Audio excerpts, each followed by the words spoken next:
Today, I had to coast this Mark V into the shop because it's doing what every Mark V will do eventually, be dead.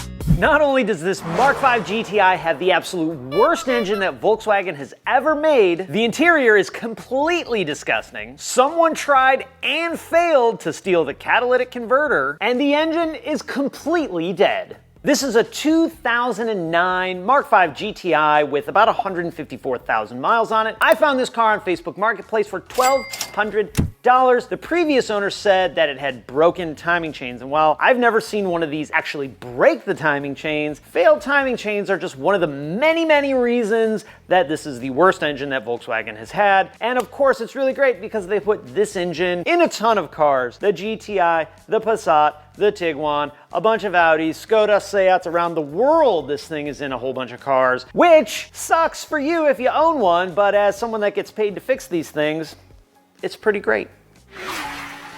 Now, before we go through all the issues that this car most definitely has, we need to figure out what the deal is with the engine. There's a fair chance that this car's not even worth fixing depending on how bad the engine damage is. I'm gonna take a little bit of a gamble and crank the car, see what it sounds like, and from there, based on what I find here, I'll explain to you what the next steps are gonna be, because right now, I don't even know. Cranky, cranky. Let's hope for compression noises.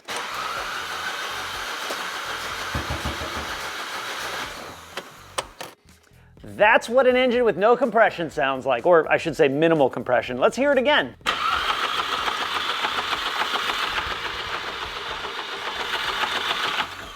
All right, so that really fast cranking speed, where it doesn't even really sound like it wants to start, is the sound an engine makes when it has no compression. Almost guaranteed that we have bent valves. I think the next step is going to be pulling the inspection plug for the timing chain tensioner and see how far it's extended. And after that, I'll show you exactly how we're gonna tell just how many valves we have that are bent.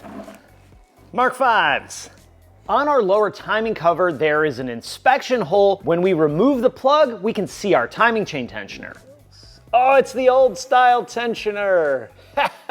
You can see that gray band right there. Super easy indicator that we have the old style tensioner. I mean, that's actually pretty good that it lasted 155,000 miles. Almost guaranteed that we're mega out of time. Once we get like way in there and get that tensioner out, I'll show you in a little bit better detail how they actually fail. Rather than going right in and pulling stuff apart mechanically, I wanted to scan faults and see what we have. We got a bunch of fault codes stored, which should be no surprise, but we're gonna go to engine, bank 1 sensor 2 oxygen sensor, probably because our catalytic converter has been poorly attempted to be stolen. If this were a real meth head, they would have gotten all the way through. I think the previous owner actually had it at a shop, so some of these fault codes may not be super relevant. Engine speed sensor, incorrect correlation, that would vibe with our timing chains being worn. Misfire 1, misfire 3, misfire 4, cylinder 2, fuel rail, pressure too low, idle control lower than expected. That is kind of what I thought. Okay, our faults completely correlate to someone diagnosing the car and like unplugging stuff and having the key on, as well as our timing chain has worn. Now, before I start taking anything apart under the hood, I want to point out a couple of things just so we have them documented, and I show you the amazing things that I find while we're working on this GTI. This hose right here for the high pressure fuel pump, not only is the outer casing split there, but our clamp's not on, and it actually should be all the way up against the pump, so real cool there. Also, check out the throttle body connector. This is cool. But this is why they use yellow wires like this, so you can immediately know, hey, someone's been in here and did some kind of repair. We also have a loose intake boot, and I'm sure if I keep looking, I'll find some other goodies. Oh, our 800-mile-an-hour fancy tape here that holds on the broken intake duct. And also, so that I don't screw up or break the most broken connectors in VW Audi universe, we're gonna silicone these bad boys. Hashtag not sponsored. Coil's unplugged. Of course, this one's leaking engine oil. That's what all this residue is right here. So, pull the spark plugs out. They look carboned up, but that's an enormous gap. But I don't think that's gonna be any sort of cause of our problem here. By the way, if you don't have a Borescope, I don't want to say it's a must-have tool because obviously you can function without it, but it's a tool that really everybody should have in their toolbox. And especially in today's day and age where if you get it on sale, I highly recommend it. You can already see there's 2 valves that are open. I bet you those valves are resting on top of that piston. Let's go into the next cylinder, which should be not all the way up. Piston all the way down. There's 2 valves open, but you can see there's some pretty bright shiny spots on that piston from the valve hitting it. That's a pretty significant whack. Part of the piston's mushroomed. Ouch, and it's real close to the edge too. Let's see what 3 looks like. Same kind of thing. This is a gnarly hit. Flip our Borescope up. Oh yeah, look at that. Right there, you can see that valve dug into the cylinder head. Can we go 8 for 8 on the intake valves? That is the question. We got the full house of bent valves. Cool. Boy, with that impact to the cylinder head, that makes me uneasy. We might actually not know the full extent of damage to this thing until we get the head off and truly evaluate.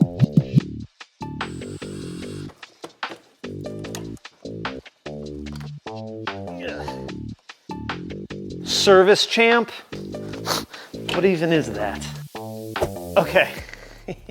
So while that oil drains, let's take a little bit better look at our failed catalytic converter liberation. When I first put the car up, just to kind of get a baseline look at what was going on, I noticed like there's a bunch of soot on the oxygen sensor, like all this, right? This is all soot. And it's got probably a homemade exhaust on it. It's welded here. This is crush bent. This is some homemade hanger. The car is basically straight piped minus the catalytic converter. So I'm looking at it from the back of the car to the front and I was like, oh man, what happened to this heat shield? Why is the O2 sensor all covered in soot? And then I get to up here and I see how somebody tried to cut the cat off. They succeeded in getting all the way through on the front side of the pipe, but they missed the back side of the pipe by just a little bit. Initially, I was like, oh my God, somebody tried to steal this catalytic converter and failed. The more I think about it, the more I wonder if the previous owner did this, because it's been driven with the catalytic converter like almost cut off. So either the previous owner did it to sound like a super gangster GTI, or it happened under the previous owner's ownership and they're just like, I don't know what happened. My exhaust just all of a sudden got really loud and started sounding like this. Now, if we end up completely rehabbing this car, I have one of these from the Fahrenheit, so it's not a big deal. And it's like, man, what the crap? Would this actually give you an power improvement? Nope, it'll probably make your car run worse and it'll sound worse. At one point, if you go out to your car and you're like, oh, it's fine, it's normal, and then you go out there and it's 800 times louder, odds are something happened. But I guess when your Mark V fine automobile is already straight piped, maybe you don't even notice. The other thing too, I think we're gonna pull this lower pan down. You can see there's a ton of gray sealant all over this pan. It's an aftermarket pan, but I want to inspect it and see if there's any metal contamination in it. This is hilarious. Look at this little nub. That's sealant.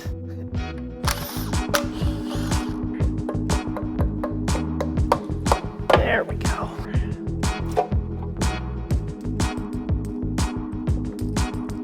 This is why you don't over sealant your bits. Look at all this sealant in the pan. Really just the best. There's some crud, but not really any glitter. We got a little crud in the pickup, but not too bad. One of the other things that I'm actually really worried about is oil starvation up top, causing the cam bearings to be bad. It happens because the plastic of the balance shaft housing can actually come apart, clog up oil galleys, and then starve the top side of the engine. If that happens, not only are we in it for a cylinder head, we're in it for camshafts. Now it's time to remove the high pressure fuel pump. As it is now, I'm having to push it at a weird angle just to get it to bite.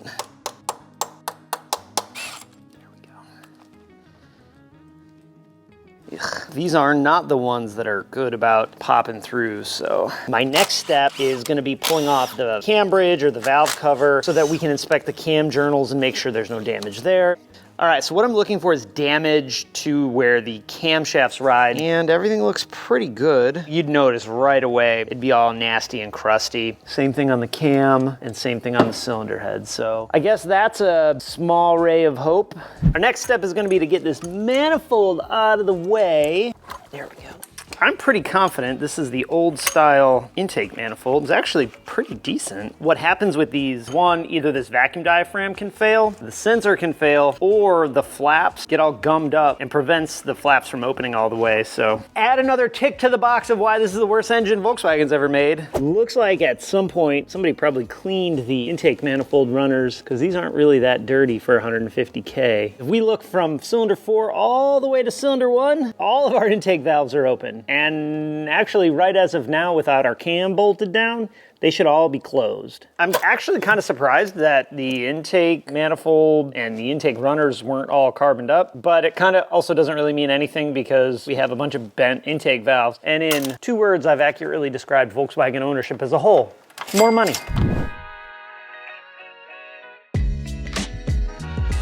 If the timing chain didn't go, this car wouldn't be horrible. We blame engineers all the time for dumb automotive things. We should be blaming the accountant bean counters for trying to save 4 cents a car. It'll be the person that owns it at 100,000 miles that gets screwed.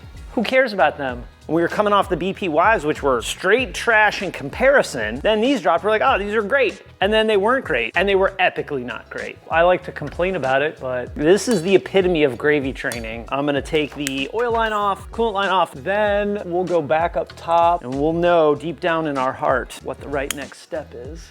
Our screen is gone, well, part of it anyway, so we have our little sad face with a missing screen. If you can see, it's missing like, I don't know, 3/4 of it. Gets stuck in the cylinder head, clogs the oil galley for the camshaft. So you remember, like, way at the beginning of this video, I said I was worried about the cams being scored due to lack of oil starvation. This is another cause of that. Our next steps are going to be finish taking the timing chain off, pull the cams out. I got a couple of turbocharger things to unhook. Coolant flange will come off, and then we'll be able to evaluate those pistons, the cylinder head, see can we just valve slap it and send it, or do we have a much more substantial amount of damage? You'll also notice that I'm bagging a lot of things up. My heart is telling me that this is not gonna be worth fixing. I'm not ready to believe that yet, but I wanna make sure in case we send this on to somebody else that's gonna rebuild it and spend the time and money, they have as much of a head start as they possibly can. This is what Paul looks like when you don't click the Paul install option. Hashtag put it in Paul. The Mark V is like a gift that keeps on giving. You're always finding something new. While I don't see the screen, I do see this guide is already broken. This is a weird one. Makes me wonder if that guide broke. That's what the problem actually was. If you hate yourself, you should buy a Mark V, 'cause it's a giant piece of junk. And make sure you get the one with the CCta. If you've seen any of the tool videos that we've done, that toolbox always includes one of these or like a version of these. I use them all the time. That's why a lot of the stuff makes it into the toolbox, because it's a version of the same thing I use. This car, it's weird. Like, the engine looks so good, but it's got a lot of other red flags to it. Make me wonder what like the actual story was. Oh, yuck. Look at this. It broke. Yet another thing, it's like when we build this engine or put it back together, gotta put this on it, because reusing old Volkswagen plastics, I don't say this often, doing that is stupid. No amount of red RTV will make that seal. They just use plastic because you're not supposed to. They use plastics in a lot of places that maybe other manufacturers traditionally didn't. They're usually okay until you start messing with them. Like, that coolant flange didn't look like it was leaking, but once you take it off, just put a new one on. You'll hate yourself if you don't. I don't think I made the smartest strategery on disassembly here. I probably should have just pulled the engine mount out and taken the timing cover off and did all that the right way by the book, but I didn't do that, so. Shiny, shiny, shiny, dull, dull, dull. That's from the chain rubbing something. I'm not sure exactly where. We'll have to pull the lower cover off and see what's up.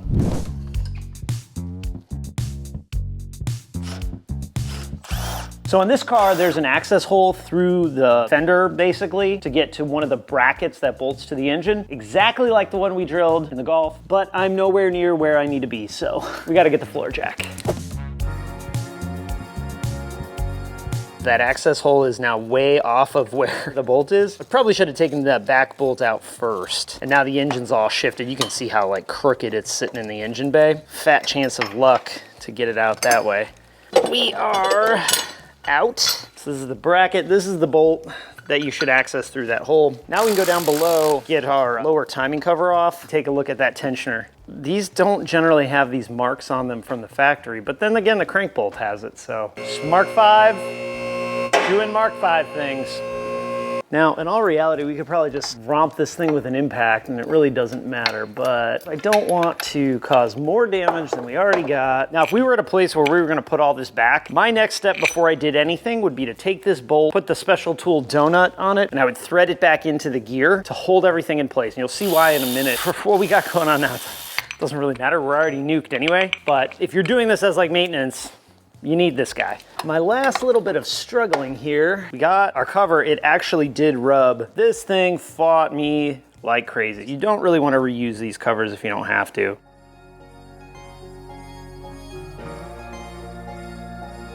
So behind the cover, we have our 3 chains. The first chain is the oil pump drive chain. The second chain is the timing chain. And the third chain, the one all the way at the back of the engine, drives our balance shafts. Should look real similar to what we had when we did that valve spring in the Mark 7. This thing just obliterated. That was our broken guide from up top. And here is our tensioner. Let me take this off and I'm gonna show you exactly how and why they fail. And even though there's an updated version, those fail too.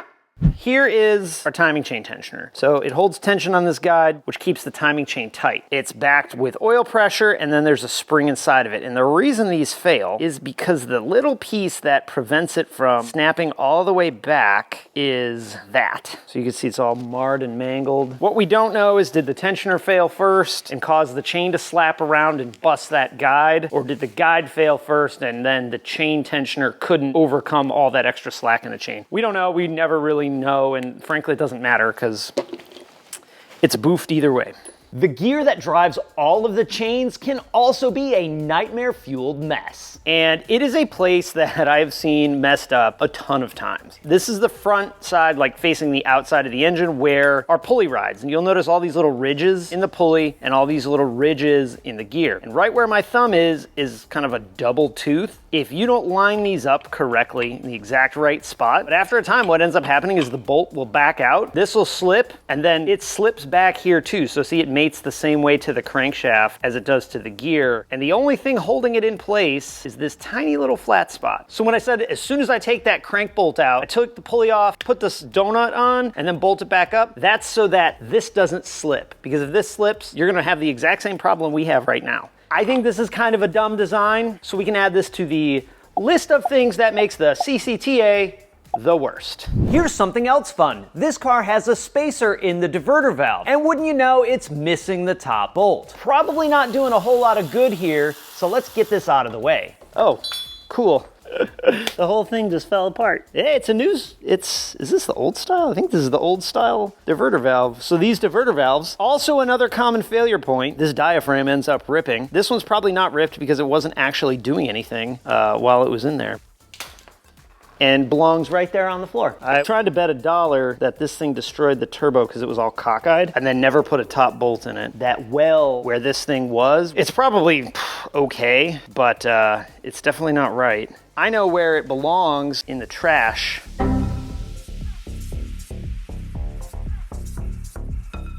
If you love the Mark V and you're like, why is homie just like crapping all over the Mark V? It's like 90% a joke, right? I don't hate Mark Vs, but it's undeniable. All the problems that we've seen on this car are super common, from poorly installed DIY parts to timing chains, water pumps, oil leaks, cheap plastic, intake manifolds. And that's just under the hood. That doesn't count the tie rods that are bad and the busted axle boot and a bunch of other crap that probably is wrong with this thing. So don't worry, Mark V friends, I still love you.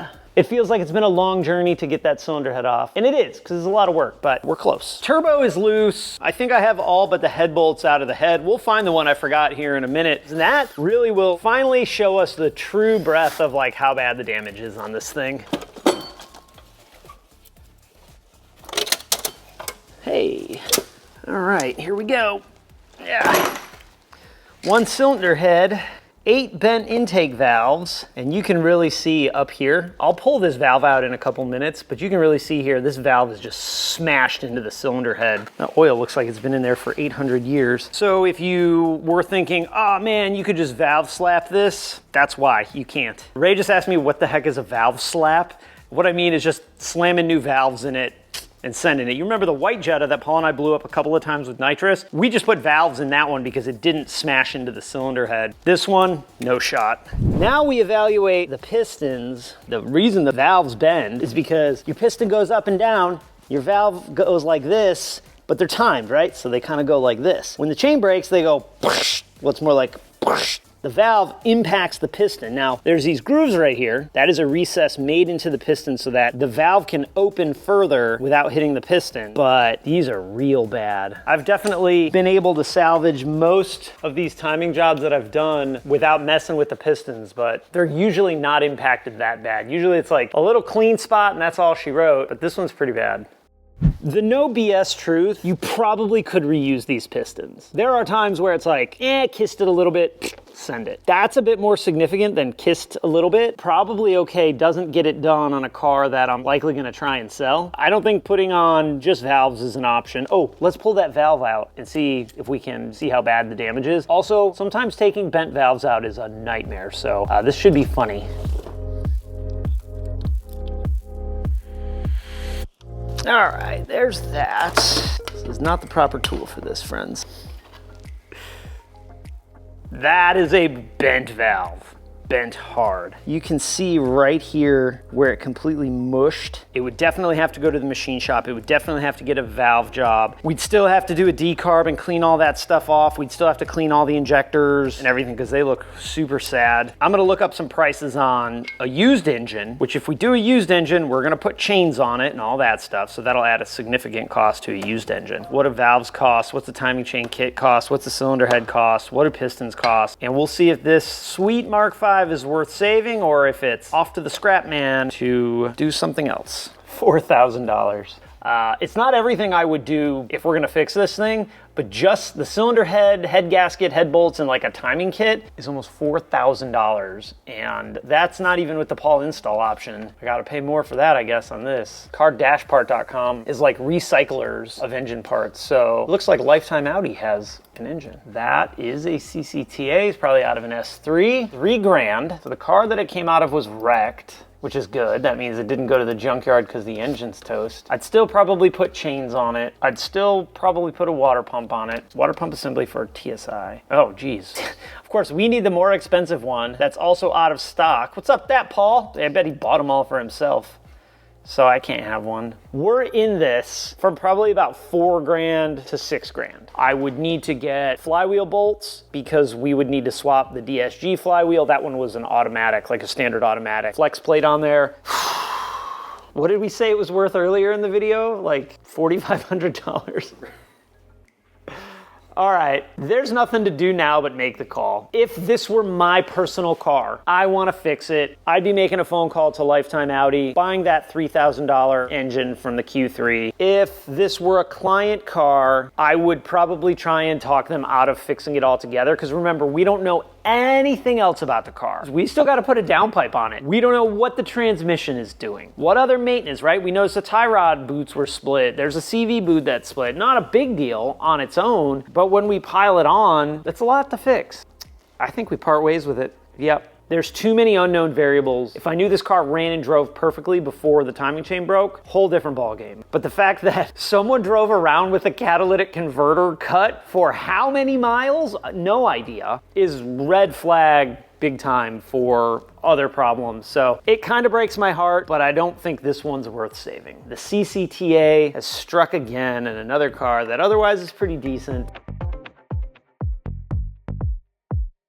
So at the beginning of the video, I said the CCta was the worst engine that Volkswagen has put in any car. And you might have thought, wow, this dude is blowing this way out of proportion. It can't be that bad. Let me give you a list of all the really common problems that this engine faces no matter what car it ends up in. The big one, timing chain tensioners, timing chains. We had a broken guide in this one as well, all causing bent intake valves, cat ostrophic failure. Carbon buildup on the intake valves, as well as failing injectors, bad intake manifold runners causing check engine lights, and when this little guy pops off on the old style, the car will barely run. Somehow, this car did not have an intake manifold failure, but this is probably like one of 12 cars in the whole world with this engine still on the original intake manifolds. Legit, they all fail. The wastegate that's built into the turbocharger, those fail. While we're here, water pumps, another incredibly common failure. There were GTIs with the other engine code that had a recall on it. This one never did, but this is a super common failure. High pressure fuel pump, another super common failure. This is different though than the generation before this where the follower that lived right here was a flat style. It didn't have this little wheel on it. The pin would wear through the follower into the camshaft and usually cause some other potential issues too. But also, here's our broken guide. These actually don't break all that often. Usually the tensioner fails long before this has a chance to fail. So the balance shafts, another place common failure. The sleeve that they actually sit on comes apart and clogs up all the oil galleys and causes oil starvation problems. AC compressors fail and they blast junk through the whole AC system. This is such a failure-prone engine